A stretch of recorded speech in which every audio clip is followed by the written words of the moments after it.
दोस्तों, सही कहा है किसी ने, चिंता और चिता में सिर्फ एक बिंदु का फर्क होता है। इस दुनिया में कुछ लोग बेवजह चिंता करते हैं, बिना किसी कारण के ही अपने आप को और मन को परेशान भी करते रहते हैं। चिंता हमें बीमार करती है। आज की इस बौद्ध कहानी से हम सीखेंगे कि हमें बेवजह चिंता नहीं करनी चाहिए। एक गांव में एक किसान था जिसे एक बहुत ही बुरी आदत लग चुकी थी, और वह आदत थी बेवजह चिंता करने की। वो हर समय किसी ना किसी चीज की चिंता करता ही रहता। वो हर समय सोचता रहता कि कहीं मेरे साथ कुछ गलत ना हो जाए, जबकि उसकी जिंदगी में अभी तक सब कुछ ठीक ही चल रहा था। उसके पास एक बड़ा सा खेत था जिसमें अच्छी खासी फसल हो जाती थी। खेती करने के लिए उसके पास 2 बैल थे और एक अच्छा घर था, एक पत्नी और 2 प्यारे बच्चे थे। लेकिन फिर भी वह किसी ना किसी अनहोनी के बारे में सोचकर बेवजह चिंता करता रहता। कभी सोचता कि अगर मेरी फसल में कीड़े लग गए तो क्या होगा, अगर आवारा पशुओं ने फसल को बर्बाद कर दिया तो क्या होगा, अगर सूखा पड़ गया या ज्यादा बारिश हो गई तो मेरी फसल खराब हो जाएगी। ऐसे ही वो भविष्य की अन्य बातों के बारे में सोचकर बेवजह चिंता में डूब रहा था। जैसे कि कहीं खेती के समय मेरे बैल बीमार ना पड़ जाए, मेरे बच्चों का भविष्य कैसा होगा, कहीं बुढ़ापे में मुझे कोई बड़ी बीमारी ना जाए, मेरे बच्चे बुढ़ापे में मेरा ख्याल रखेंगे भी या नहीं। अपनी इस लगातार बेमतलब चिंता करने की आदत की वजह से अब उसका किसी भी काम में मन भी नहीं लगता था। उसकी पत्नी ने भी इस बात को अनुभव किया कि उसे बिना मतलब चिंता करने की आदत पड़ चुकी है। उसने उसे कई बार समझने की कोशिश भी की, तुम बेवजह चिंता करना छोड़ दो, लेकिन उसके समझाने का कोई मतलब नहीं रहा। उसे पता चला कि नगर में एक महात्मा आए हैं जिनके पास सारी समस्याओं का हल है। फिर एक दिन बौद्ध भिक्षु के आश्रम में पहुंचे। बौद्ध भिक्षु बहुत ही बुद्धिमान और ज्ञानी व्यक्ति थे। किसान और उसकी पत्नी अपनी सारी समस्या बौद्ध भिक्षुओं के समक्ष रख दी। किसान ने कहा, गुरुदेव, मैं हर समय किसी ना किसी बात की चिंता करता रहता हूं। मैं ज्यादातर उन बुरी चीजों के बारे में सोचकर चिंतित होता रहता हूं जो अभी तक मेरे साथ हुई भी नहीं है। किसान की समस्या को पूरे ध्यान से सुनने के बाद बौद्ध भिक्षु ने कहा, ठीक है, तुम दोनों कल सुबह आना और फिर मैं तुम्हें तुम्हारी समस्या का समाधान बता दूंगा। अगली सुबह जब किसान और उसकी पत्नी बौद्ध भिक्षु के आश्रम में पहुंचते हैं तो देखते हैं कि बौद्ध भिक्षु बहुत ही चिंतित अवस्था में जमीन पर पालती मारकर बैठे हुए हैं और उनके सामने एक दूध से भरा गिलास रखा हुआ है। बौद्ध भिक्षु बार बार उस दूध के गिलास की तरफ देख रहे हैं और फिर कभी अपना हाथ अपने सर पर रखते तो कभी जमीन पर। वह बहुत ही चिंतित और बेचैन दिखाई पड़ रहे थे। यह देखकर किसान ने पूछा, गुरुदेव, आप इतने परेशान क्यों लग रहे हैं? आपके सामने दूध रखा है, आप इसे पी क्यों नहीं लेते? फिर महात्मा बोले, मुझे चिंता हो रही है कि कहीं इस दूध को बिल्ली ना पी जाए, या फिर मैं कहीं और जाऊं तो क्या पता, दूध कहीं गिर जाए। मैं दूध को पीना तो चाहता हूं लेकिन मेरा भी मन नहीं है। मैं तो यही सोच रहा हूं कि अगर यह दूध खराब हो गया या कोई गंदी चीज इस पे पड़ गई तो फिर क्या होगा। इतना सुनकर किसान जोर जोर से हंसने लगा। किसान ने हंसते हुए कहा, गुरुदेव, इसमें इतनी चिंता करने वाली कौन सी बात है? यह दूध ही तो है। अगर इसे बिल्ली ने गिरा दिया या ये खराब हो गया या फिर किसी ने इसे पी लिया तो क्या हो गया? यह आपको दोबारा मिल जाएगा और वैसे भी आपका चिंता करना बेकार है।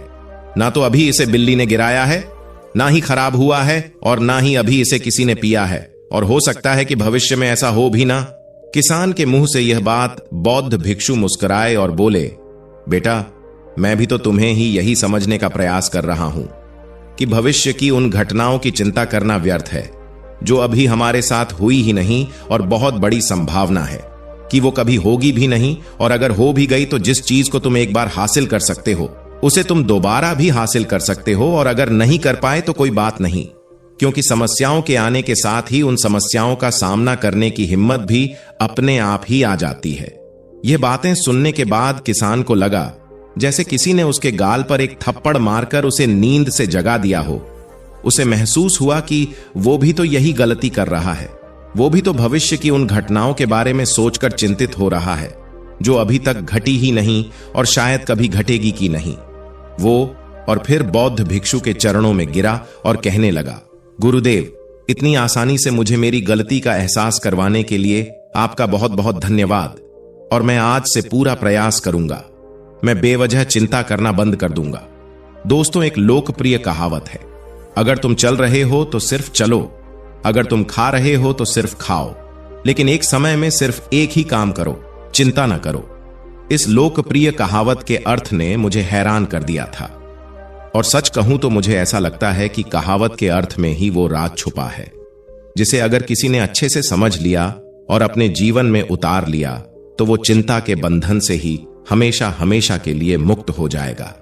इस कहावत के अर्थ के बारे में हम आगे बात करेंगे, लेकिन उससे पहले देखते हैं कि हमारे दिमाग में इस तरह के विचार ज्यादा चल रहे होते हैं। पहला, क्या मैंने यह काम सही से किया? दूसरा, क्या मैं इसे और बेहतर कर सकता था? तीसरा, इसका परिणाम क्या होगा? और चौथा, लोग मेरे और मेरे काम के बारे में क्या सोच रहे होंगे? ये ऐसे कुछ विचार है जो हमारे दिमाग की सिस्टम में ज्यादातर समय चलते रहते हैं, लेकिन हमें पता नहीं चलता, क्योंकि हमने इन विचारों के साथ जीना सीख लिया है। और हमारा दिमाग काम भी ऐसे ही करता है कि अगर हमने इसे किसी काम को कई बार करवा लिया तो फिर यह उसे अपनी आदत बना लेता है और फिर हमारे चाहे बिना भी उसे काम को करने का प्रयास करता है। शुरुआत में तो हम किसी भी काम को अपनी इच्छा से पूरे होशो हवास में करते हैं, लेकिन बाद में वह हमारी आदत बन जाता है और फिर हम बस बेहोशी की हालत में बिना सोचे समझे उस काम को करते चले जाते हैं। जब एक बच्चा छोटा होता है तब उसे पता नहीं होता कि चिंता क्या है, लेकिन जैसे ही वो बड्डीडीएच होता है, माँ बाप कहना शुरू कर देते हैं, बेटे आपको होमवर्क करना है, आपको उसकी चिंता नहीं हो रही, आपके एग्जाम आने वाले हैं, आपको उसकी चिंता करनी चाहिए। और ऐसे ही न जाने कितनी सारी चीजों के लिए बच्चों के आसपास के लोग उसे चिंता करने के लिए कहते हैं, और वो छोटा बच्चा इस बात को मान लेता है। यह अच्छा, किसी भी काम को करने के लिए हमें उसकी चिंता करनी पड़ जाती है, और फिर वह भी किसी काम की घटना के बारे में बार बार सोचने लगता है। शुरुआत में तो वो यह काम जानबूझकर करता है, लेकिन धीरे धीरे उसका मन इसे अपनी आदत बना लेता है और फिर ना चाहते हुए भी उसका मन एक ही विचार के बारे में बार बार सोचता रहता है, और फिर वह अपनी पूरी जिंदगी चिंता के इस जाल में फंसकर रह जाता है। लेकिन अब प्रश्न यह उठाता है कि इसका समाधान क्या है? तो इसका समाधान है ऊपर बताई गई जिन कहावत का अर्थ यानी जागरूकता। हमें अपने विचारों के प्रति जागरूक होना पड़ेगा। हमें थोड़ी देर रुककर इस बात पर ध्यान देना होगा कि कहीं हम ना चाहते हुए भी एक ही घटना के बारे में तो बार बार नहीं सोच रहे हैं। हमें पूरी जागरूकता के साथ यह देखने का प्रयास करना होगा कि पूरे दिन हमारे अंदर इस तरह के विचार उठाते रहते हैं।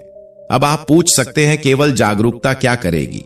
मैं कहता हूं यह काफी है। यह मन को शांत करने के लिए पर्याप्त है, मन को अपने स्वभाव का एहसास करने के लिए पर्याप्त है, और जीवन में जागरूकता लाने का सबसे आसान तरीका है ध्यान करना।